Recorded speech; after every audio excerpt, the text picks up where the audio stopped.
Political stakeholders have expressed concern over the poor inclusion of youth, women and persons living with disabilities in 2023 presidential and National Assembly elections. The expert said out of 15,303 contestants in the 2023 general elections, the total number of candidates with disabilities are 40, number of female candidates are 1,557, and total number of young candidates are 4,379, while male candidates are 13,686. Speaking at a press briefing on Friday at the NILS and WDF situation room in Abuja on evaluating inclusive practice of political parties in Nigeria 2023 presidential and National Assembly elections, Director General of NILS Professor Abubakar Sulaiman said capturing every category of societal representatives is key to health democracy. Correspondent Linda Ike reported that Sulaiman, who was represented by the Director, Democracy and Governance, Professor Adewale Aderemi, stated that since transition of democracy in 1999, that the number of women, young people and old are not impressing, advocating for evidence-based approach towards the issue.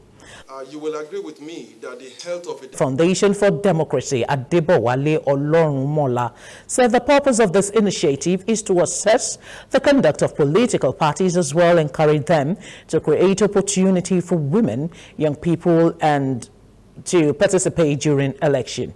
He affirmed WDF commitment to supporting the continuous democratic advancement of Nigerian work with stakeholders to achieve the goal. The stakeholders urge political parties to desist from vote buying, which is a serious offense in Nigerian's law. The disclosed that the organizations deployed 369 observers across the country, 3 observers in every senatorial zones in all the 36 states. You will agree with me that the health of a democracy is not determined by the successful conduct of elections alone.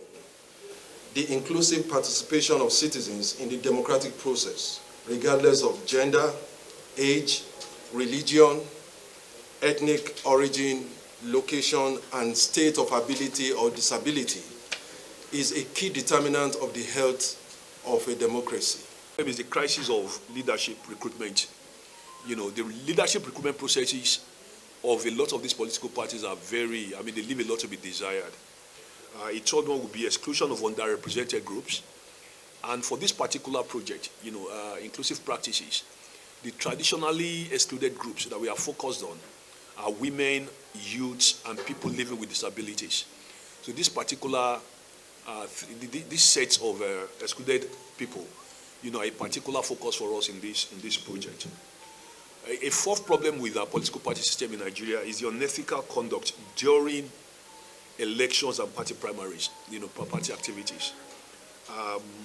Underhand party, financing, election financing, and the fuzzy or sometimes complete lack of political ideology in some of these political parties. You don't know what they actually stand for in terms of philosophies, in terms of, principles, in terms of ideology generally.